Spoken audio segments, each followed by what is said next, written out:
저는 이게 그 예배 시간에 그 자리 이동하는 걸 별로 안 좋아합니다. 이제 엉덩이 달고 놓고 딱 좋은데 갑자기 자리 옮기다면 귀찮아 이런 생각이 들더라고요. 그 심정이 충분히 아는데 그래도 좀 이 바깥쪽에 우리 앉아 있는 분들이 좀 이렇게 하나 둘 세 줄 안에만 이렇게 토요일 날 좀 앉아 주셨으면 좋겠습니다. 이번에 의사에 맡길게요. 옮기세요. 이번에 의사에 맡길게요. 옮기세요. 예.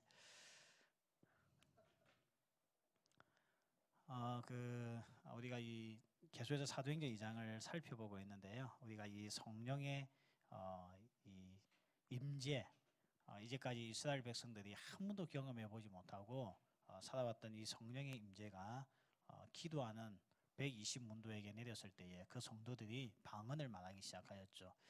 이걸 보고 주변에서 듣고 있던 사람들이 어떤 사람은 당황해하고 놀라워하고 어떤 사람은 조롱하기 시작하면서 이 사람들이 술에 취했구나 이렇게 이야기를 합니다. 그래서 그 이야기를 듣고 있던 14절 베드로가 서서 소리 높여 설교를 하게 됩니다. 그래서 사도행전이 조금 지겨운 부분이 어디냐면 설교가 너무 많이 나와요.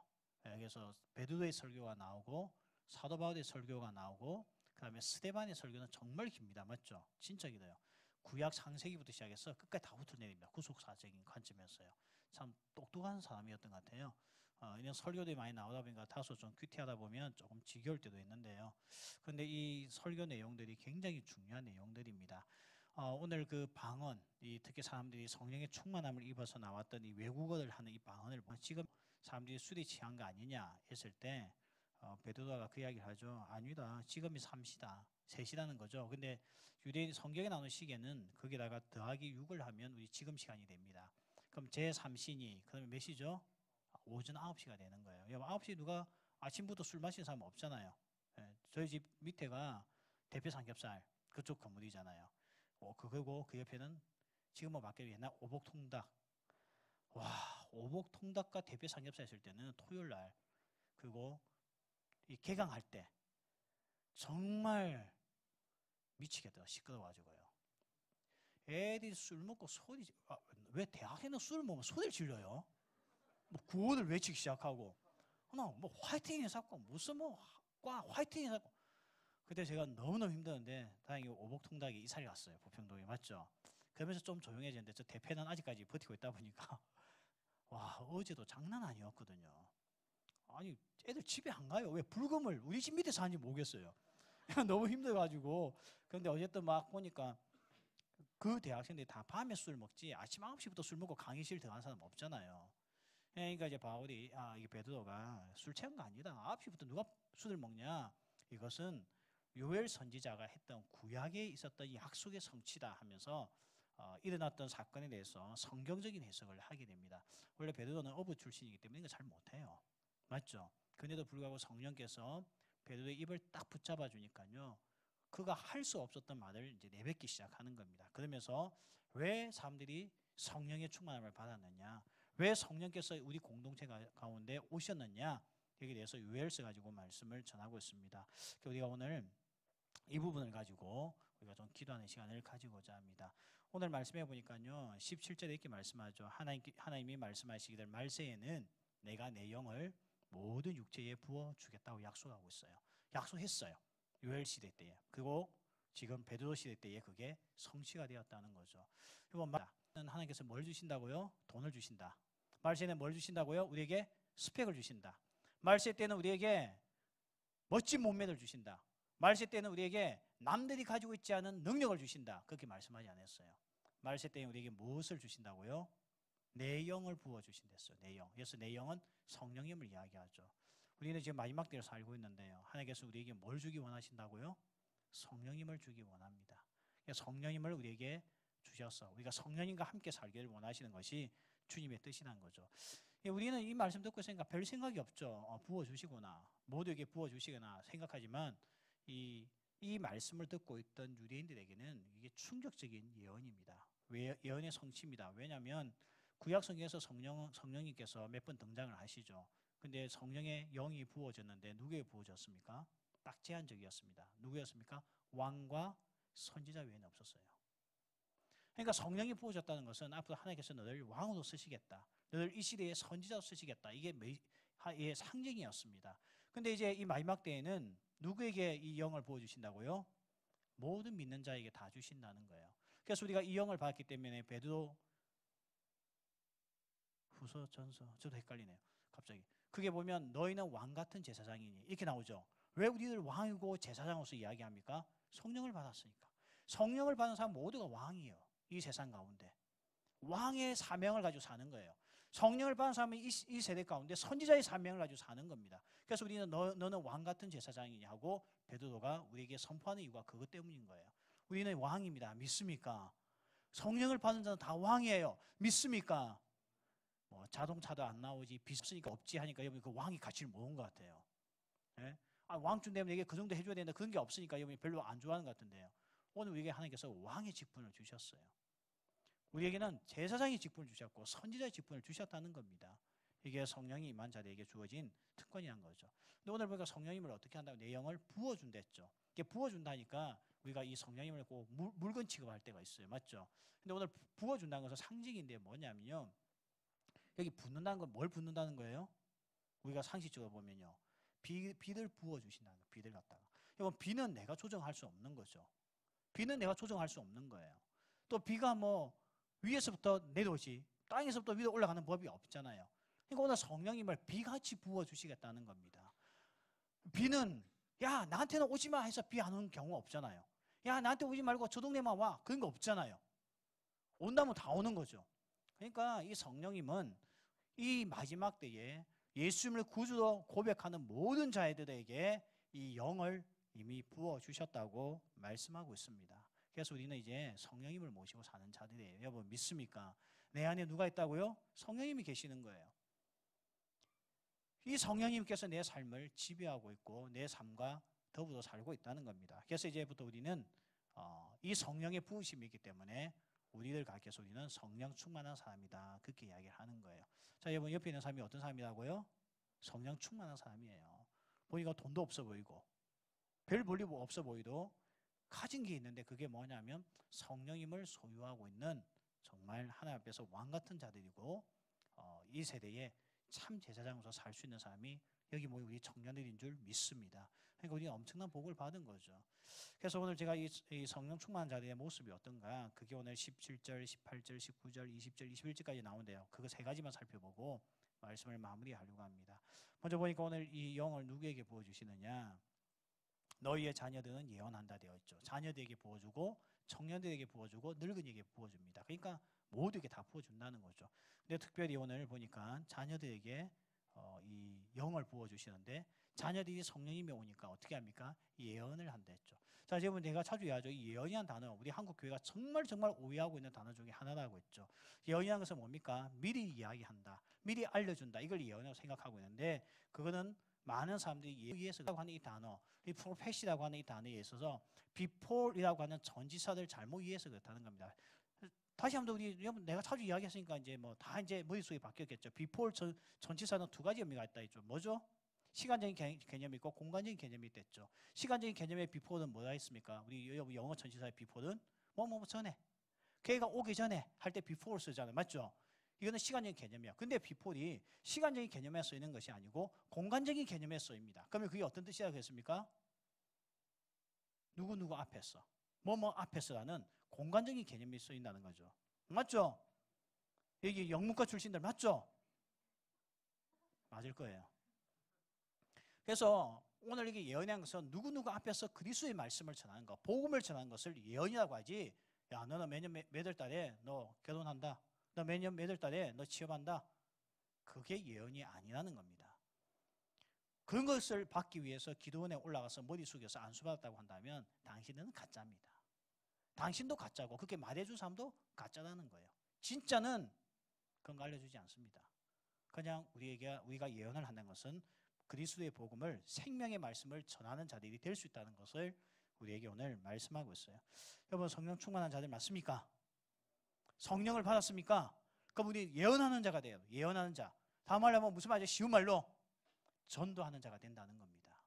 그래서 성령 충만한 사람은 전도하지 말래도 예수님에 대해서 말할 수밖에 없습니다. 사물로의 마음에 가득 찬 것을 말하게 돼요. 내 친구 중에 하나가 옛날에 롯데 자이언츠에 빠져있던 애가 있었어요. 걔는 롯데 자이언츠의 모든 선수 이름을 다 합니다. 심지어 뭐까지 하는가 하면 타율까지 알아요. 타율까지. 그래 이제 뭐죠? 이게 야구장에 가서 이제 야구를 보면 사실 그렇잖아요. TV도 볼 때 장점이 뭡니까? 해설자가 있다는 거예요. 맞죠? 그리고 또 하나 예쁜 여자를 비춰준다는 거죠. 맞죠? 이게 장점이에요. 집에서 볼 때. 근데 현장에 가면 뭐가 없습니까? 해설자가 없어요. 그러다 보니까 여자애들이 야구장 가면 좀 따분하니까 전부 뭐합니까? 통닭만 먹고 있어요. 통닭 먹고 라면 먹고 그 나서 댄스 타임에 댄스하고 이게 세 개밖에 안 하더라고요. 여학생들요. 그러니까 이제 야구가 이제 잘 못 온 거죠. 저도 이렇게 야구장 가서 보니까 지겹더라고요. 9회 말까지나 왜 이렇게 긴지 모르겠어요. 그러니까 내가 청년대하고 옛날에 진짜 야구부 자주 다녔거든요. 하도 애들이 가자고 하니까. 얘네는 제자반이 5개 클래스인데요. 5개 클래스가 다 야구 보러 가자는 거예요. A 정말 좋았더니 B도 가세요. 그래서 제가 일주일에 5번 보러 간 적이 있었어요. 정말 지겹더라고요. 저도 지겹다. 해설이 없으니까 지겹다. 집에서 볼 땐 재밌었는데 이 변화구가 눈에 보이는 것도 아니고 싱크나는 공이 보이는 것도 아니고 그냥 지겨운 거예요. 근데 그 애는요 다 외웠어요. 그럼 내가 그 애들 항상 옆에 앉혔거든요. 그러니까 전에 있던 교회는 회장이 야구에 빠졌던 애가 있었어요. 그 내가 야구 잘 안 보니까 그때 가가지고 물었어요. 야, 제 타율이 어떻게 돼? 막 이야기해줘요. 근데 진짜 정답만 뜨는데 맞아요. 그 쟤는 어떤 애야 했더니 막 어디 있어 트레이드 되게 와가지고 뭐 번트도 잘 되고 뭐 도둑을 잘하고 막 설명하는데 내가 대단하게 생각했습니다. 근데 이거 어떻게 따라하냐 했더니 자기는 매일 눈 뜨면 먼저 야구 스포츠 코너 가가지고 롯데 자이언츠의 선수에 대한 기사만 읽는데요. 그의 마음에 뭐가 충만합니까? 오직 롯데 자이언츠예요. 걔는 입만 열었다면 야구 이야기밖에 안 합니다. 걔는 야구밖에 이야기 안 해요. 여러분 당구 잘 치세요? 저는 당구를 못 배웠어요. 그래서 저는 당구를 전혀 못 쳐요. 진짜예요. 내 때는 당구장 가면 지옥 간다 해가지고요. 못 갔거든요. 저는 굉장히 보수적이었어요. 만화방 가도 지옥 가고 당구장 가도 지옥 가고 노래방 가면 그건 지옥에 들어간 거고. 나는 한 번씩 목사님들이 노래방 가서 노래했다는 이야기 듣고 저는 깜짝 놀랐어요. 알고 보니까 내가 너무 이렇게 좀 어릴 때부터 위협적으로 큰 것 같아요. 하도 지옥에 대해서 이야기 많이 들어가지고. 그래서 저는 당구를 못 쳐요. 여기 당구 칠 줄 알죠? 우리 형제들 칠 줄 알죠? 철정이 얼마 치지? 지금 날 비보 듣고 있어. 얼마 치는데? 120? 그거 잘 치는 거예요?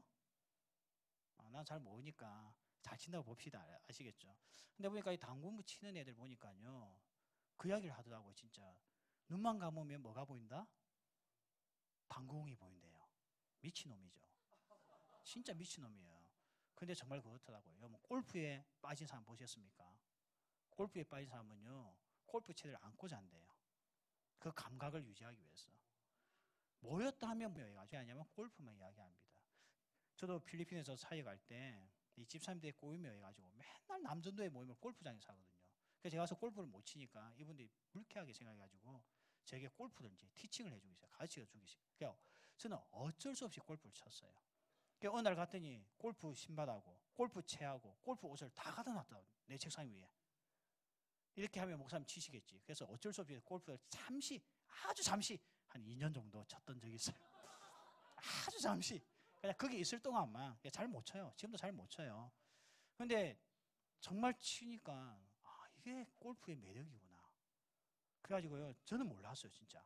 나는 열심히 주의 말씀을 전한다 생각했는데 여전도에서 한 분이 용기를 가지고 저에게 식사하면서 그 이야기를 한 거예요. 목사님에게 예수님이 없고 골프 이야기밖에 없다는 거 아세요? 설교할 때? 그 이야기를 하는 거예요. 그래서 내가 너무 놀라고 우리 아내한테 물었어요.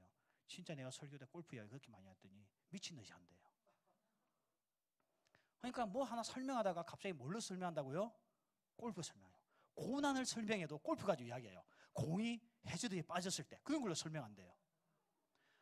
그때 내가 돋았구나. 근데 내가 이제 그 다음에 우리 딴 부목사님들 이렇게 설교하잖아요. 그때 제가 이제 임시 담임은 있을 때인데 우리 부교육자에 설교하는데 제가 저기 앉아 있는데 우리 부교육자들도 설교하는데 골프 이야기밖에 안 하는 거예요.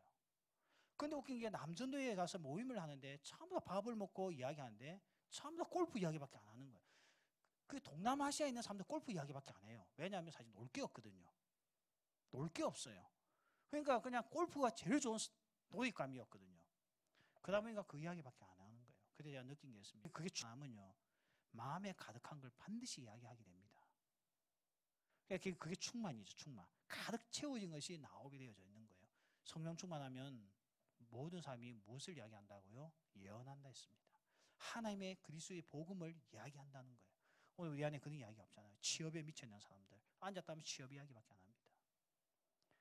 학점과 스펙에 미쳐있는 사람들은 앉았다 하면 스펙 이야기밖에 안 합니다.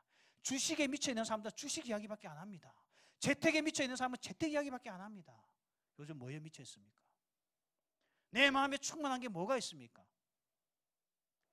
결국 그래서 우리가 예수님을 이야기 못하는 거예요. 우리 안에 예수의 영이 없는 거예요. 우리 안에 성령 충만이 없는 거예요. 우리는 성령 충만하고 착각하고 있는데 이것은 열매로서 알 수 있거든요. 내가 성령 충만한지 아닌지는 감정으로서 아는 게 아닙니다. 아까 우리 찬양하시면 찬양도 너무 잘하시잖아요. 너무 감동스럽잖아요. 이렇게 찬양하다 보면 내 감정이 올라올 때가 있어요. 근데 이게 충만함이 아니라는 겁니다. 내 삶이 성령 충만함을 입증하는 겁니다. 내 안에 그리스도에 대한 복음에 대해서 말할 마음이 없다. 그거는 충만한 삶 아닙니다. 그래서 목사님의 설교만 들어봐도요, 저 목사님이 요즘 뭐에 빠졌는지 나오는 거예요. 목자가 하는 이야기, 저끼리 주고받는 이야기만 들어봐도 저 목자가 어디에 빠졌는지 다 나옵니다. 우리의 자녀가 무슨 이야기를 하는지 들어보면 어디에 빠져있는지 다 나와요. 우리 아들은 몰래 게임을 많이 해요. 제가 그걸 어떻게 하냐면 그게 통신요금이 내 앞으로 나오거든요. 여러분 알죠? 그 청구서 나오면 그게 데이터 얼마 쓰는지 다 나오죠. 어린 것이 6기가 7기가 써요. 뭐 할까요? 그렇죠. 게임하고 있죠. 어느 날 보니까 게임 진짜 게임하냐 게임한대요. 근데 내가 더 이상 말을 안 했어요. 근데 내가 어느 날 나도 게임을 한번 배워볼까 하는 순간적인 유혹이 있어가지고 우리 아들 보고 요즘 무슨 게임 재밌냐 했더니 뭐가 재밌대요. 어떻게 하냐 했더니 이놈은 미친 듯이 설명해요. 학교에서 무슨 일이 있었냐? 별일 없었어. 뭐 친구들하고 뭐 잘 지내냐? 잘 지내요. 중동부 재미니? 재밌어요. 중동부에서 반주 시작했다는데 반주 해보면 괜찮아? 괜찮아요. 이게 우리 아이의 언어법입니다. 이 이상 절대 말하지 않아요.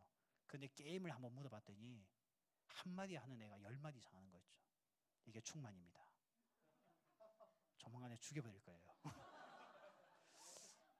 그러니까 오늘 우리가 성령 충만한 것은 감정이 아닙니다. 많은 사람들이 착각해요. 뭔가 찬양 시간에 내가 뜨겁고 내가 뭔가 이렇게 교회가 신나면 무조건 충만한 줄 아는데요. 아닙니다. 내 입에서 무엇이 나오는가 들어보면 내면을 알 수 있습니다. 이번에 여러분 그 부흥회 참석하셨죠? 내 대답 못한 게 여러분 정상입니다. 몇 명 왔다고 진짜 열받아가지고 이 정말 뜨거운 부흥회 안 온 사람들 내가 유튜브 다 보내줄 테니까 한번 들어봐요.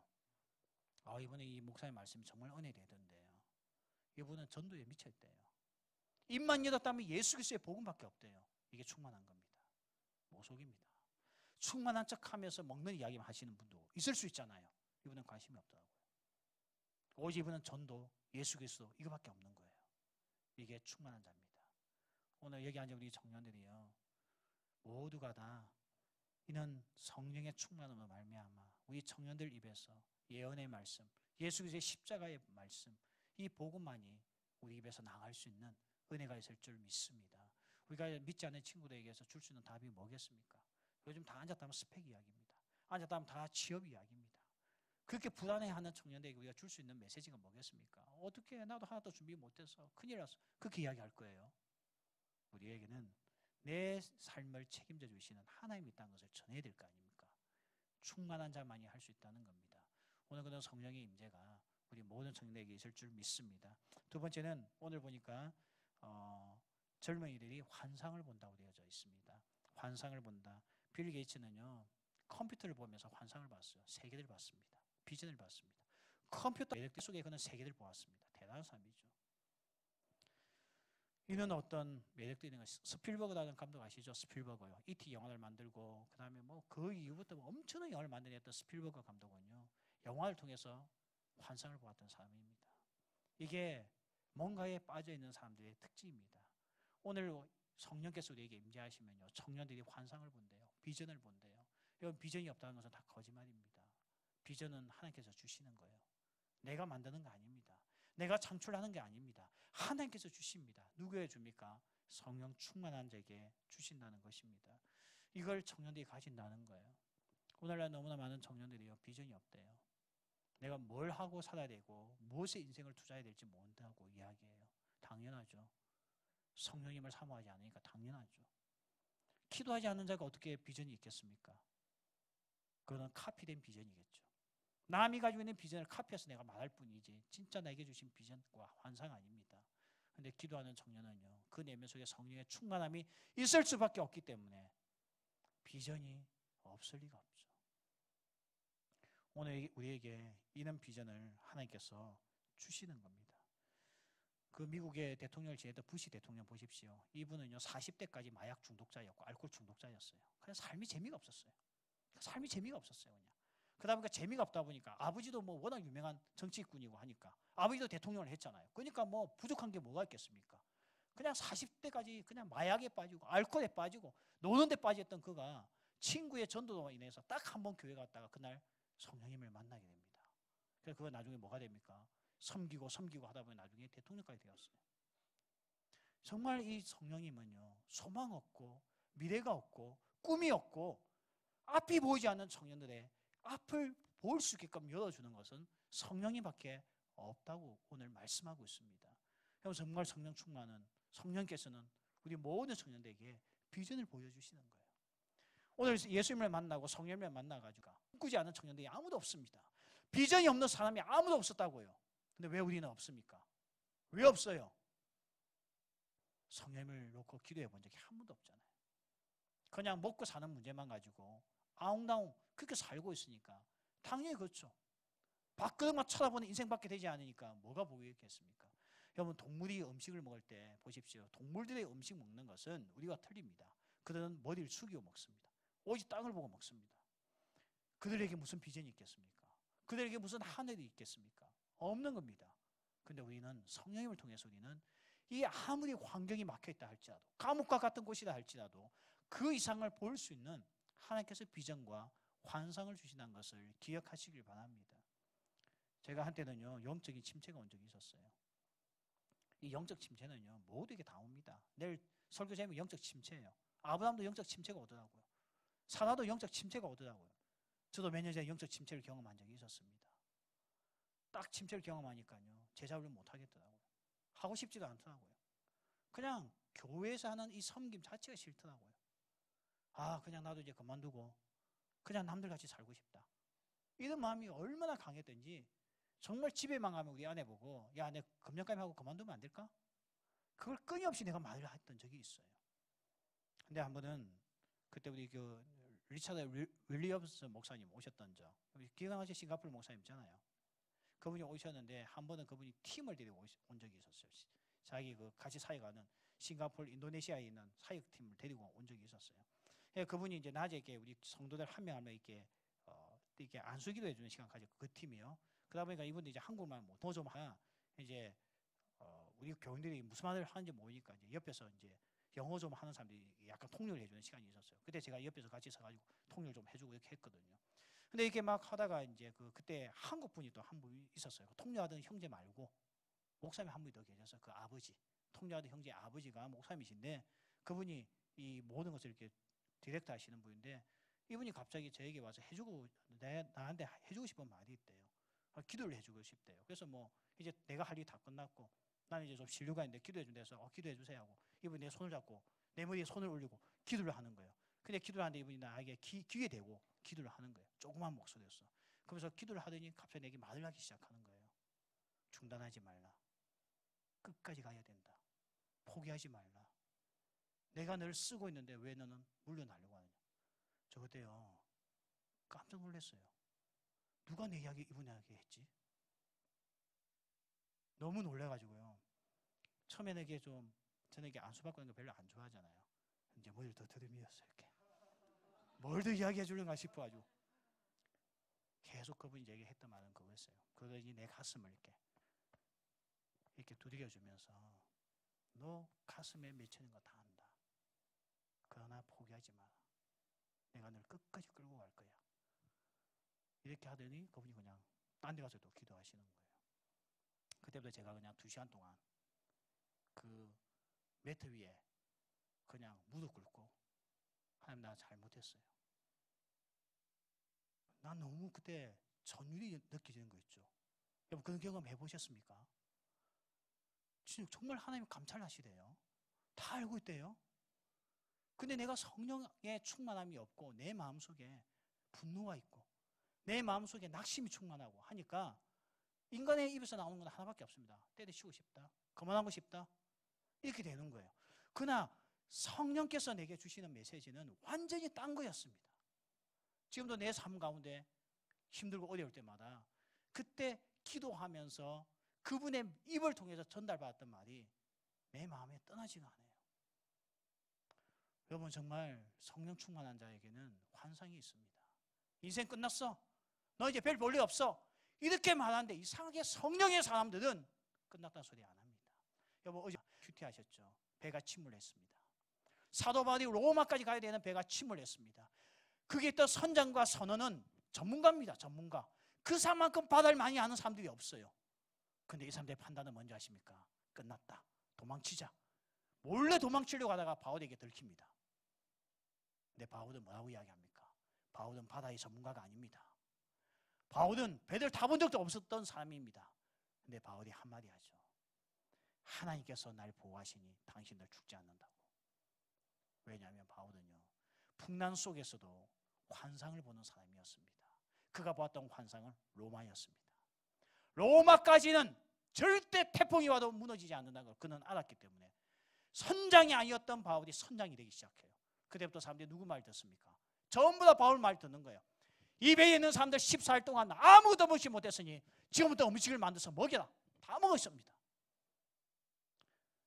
이제는 선장이 바뀌어버렸어요. 바울이 선장이 된 거예요. 우리는 태풍을 안 만나봐서 그 고통을 잘 모르겠죠. 배 안에 있을 때요. 선장과 선원이 포기할 정도면요, 그거 끝난 겁니다. 세월호 때 보죠. 세월호. 선장이 도망갔잖아요. 선원들이 도망갔잖아요. 왜 도망갔습니까? 그 사람들이 끝났다고 생각했거든요. 그들의 판단은 맞았습니다. 그래서 우리 동생들 다 죽었잖아요. 400여 명이 다 죽었잖아요. 바울이 함께 배를 탔을 때 그 선장들의 판단은 틀린 게 아닙니다. 그게 어떻게 보면 이성적이고 합리적인 판단이었습니다. 야, 우리도 살아야지. 218명. 나도 죽을 것 같다. 우리라도 살자. 도망칠 수밖에 없는 게 이성적인 것이었어요. 경험에서 나온 거였습니다. 그런데 성령의 사람 바울은요, 달랐습니다. 다 살 수 있다는 거였고 하나님이 보호하고 있다는 것이 눈에 보였습니다. 이게 오늘 우리에게 던지는 메시지입니다. 성령 충만한 사람은요, 환상을 보고 삽니다. 비전을 보고 삽니다. 야, 앞날이 뭐가 있냐? 끝났다. 더 이상 살 길 없다. 그렇게 말할 때 성령의 사람은요, 천만의 말씀. 주께서 여러분을 예비해 두셨다는 자기가 보고 있는 것을 말할 수 있는 사람이 될 수가 있습니다. 여러분 앞날을 볼 수 있는 거, 하나님께서 만들어 주신 것을 볼 수 있는 눈이 얼마나 큰 줄 아십니까? 보십시오. 변절자들. 일제시대 때 변절했던 사람들이 왜 변절을 합니까? 처음부터 변절하는 사람은 없습니다. 전부 다 힘을 모아서 독립을 꿈꾸고 있었습니다. 그러나 10년을 쌓아봐도 안 되고 20년을 쌓아봐도 안 되고 30년을 쌓아봐도 안 되니까 어떻게 됩니까? 변절합니다. 왜냐하면 그들에게 앞날이 없었거든요. 보이지가 않는 거예요. 빼앗긴 눈에도 봄은 오는가? 절대 오지 않을 것 같았습니다. 그러니까 어떻게 합니까? 매국노가 되기 시작했죠. 그들 빨리 먹고 살자. 일본 놈들에게 충성하자. 개성문학가들이 글을 쓰기 시작했습니다. 일본이 우리를 갖다가 압박하고 압제하는 것은 합당한 것이라고 그 똑똑한 머리를 가지고 매국노가 되기 시작했습니다. 보지 못하는 거예요. 보지 못하면 그렇게 됩니다. 그러나 볼 수 있는 사람은 변절하지 않았습니다. 이게 오늘 환상의 성령 충만한 사람들의 특징이죠. 오늘 하나님께서 우리에게 이런 청년들이 되기를 원하십니다. 오늘 하나님께서 우리에게 원하시는 청년들의 그 모습은요, 영어 잘하고 똑똑하고 뭐 그런 걸 원하는 게 아닙니다. 성령 충만함을 가지고 볼 수 없는 세상을 볼 수 있고 보이지 않는 곳에 그곳에 하나님의 그 역사가 눈에 보이는 청년들, 그런 청년들이 있다고 한다면 우리가 방황하고 흔들릴 이유가 어디에 있겠습니까? 오늘 그런 성령 충만함이 우리 청년들의 삶을 지배할 줄 믿습니다. 마지막 세 번째는요, 늙은이들이 꿈을 꾼다고 했습니다. 여러분, 그 나라가 미래가 있는지 없는지 우리는 많은 사람들이 청년을 보면 안다 이렇게 하죠. 아닙니다. 그 나라가 미래가 있는지 없는지는 노인들을 보면 압니다. 노인들이 더 이상 할 일이 없이 먹고 놀고 하면 끝난 겁니다. 노인들이 가진 지혜는요, 놀라운 겁니다. 이것은 젊은이가 절대 가질 수 없는 자산입니다. 그런 노인들이 젊은이들에게 지혜를 가르치지 아니하고 향락에 빠지고 노인들이 그냥 먹고 노는 데만 빠져 있으면요, 그 사회는 끝난 겁니다. 그래서 많은 부학자들은요, 그 나라의 미래는 노인들이 소망이 있는지 없는지 보면 안다고 했어요. 오늘 보십시오. 많은 젊은이들이 절망하고 있습니다. 왜 절망합니까? 이제는 힘쓰고 애쓰고 노력해도 절대 살 수 없는 세상인 걸 알게 됩니다. 왜냐하면 가진 자의 자녀들이 가진 게 너무 많습니다. 여러분, 그 자녀들에게 그 많은 재산과 많은 좋은 것을 물려준 건 누굽니까? 노인들입니다. 이재용에게 그 많은 재산을 물려준 것은 노인이었던 이건희입니다. 그렇게 큰 교회를 세습해 준 것은 노인이었던 아무개 목사입니다. 노인이 그 나라의 미래의 지표입니다. 우리가 자꾸 아이들, 청년들에게 돌리고 있는데 천만의 말씀요, 노인들에 깨어져 있는 지혜가 있을 때 그 나라는 삽니다. 유대인을 보십시오. 유대인들이 이 히틀러 시대 때에 히틀러가 유대인들을 끌고 가서 다 처형시켜 죽이고 감옥 보낼 때에 노인들이, 유대의 장로들이 독일군에게 했던 말이 있습니다. 다 가져가도 되고 회당도 부숴도 되고 예루살렘 성전도 부숴도 되지만 한 가지만 지켜달라 했습니다. 그게 뭔가 하면 학교였습니다. 그런데 히틀러가 그거 듣고 가볍게 생각했어요. 국가주권 애가 어른들이 애 가르치는 게 그렇게 위험하냐? 해라. 학교는 손대지 않았어요. 그게 지금까지 유대인들을 지켜낸 힘입니다. 그걸 청년들이 이야기했겠습니까? 그걸 애들이 이야기했겠습니까? 애들이 데모하면서 학교는 지켜주세요. 그렇게 했겠습니까? 청년들이 그 말을 했겠습니까? 아니죠. 노인들이 할 수 있는 이야기입니다. 그래서 노인들이 정신이 병들면 그 사회는 끝입니다. 청년들이 누구에게 지혜를 얻고 살아가겠습니까? 노인입니다. 그래서 전도서가 있잖아요. 전도서는 노인이었던 솔로몬이 그의 후손들에게 전하는 메시지잖아요. 오늘 보니까 이 성령이 임하니까 노인들도요, 꿈을 꿔요. 노인들이 더 이상 무슨 꿈이 있겠습니까? 이제 늙어가지고 무슨 꿈이 있겠어요? 근데 노인들이 꿈을 가지니까요, 밑에 사람을 키우기 시작해요. 인재를 키우기 시작합니다. 근데 노인이 꿈이 없으면요, 사람을 키우지 않아요. 그냥 자기를 위해서 뭔가를 해달라고만 계속 요청해요. 그래서 어떻게 됩니까? 나중에는 이것도 안 되고 저것도 안 되고 그 나라는 미래가 없게 되는 겁니다. 한국 교회에 있는 연세 드신 분들, 나이 많은 목사님들이요, 성령 충만하면요, 그런 재산 문제 가지고 싸우지 않습니다. 젊었을 때 그렇게 멋있던 목사님들이 나이 드니까 얼마나 추합니까? 저도 그 선배 목사님들 볼 때만 그 마음이 듭니다. 일찍 은퇴했으면 참 좋았을 텐데 80 넘어도 뭐저 강대상에 올라가다가 쓸데없는 소리 하다가 이 교회를 분열시키고 이는 아픔을 주나. 노인이 꿈을 꾸지 못하니까요, 자기 대접받을 것만 이야기하니까 교회가 깨져요. 노인이 꿈을 꾸지 못하니까 자기가 가지고 있던 걸 더 누리고 보려고 세습하다가 교회가 싸움판이 되는 거예요. 교회의 노인들이요, 어떤 꿈을 꾸고 있느냐에 의해서 그 교회의 미래가 결정됩니다.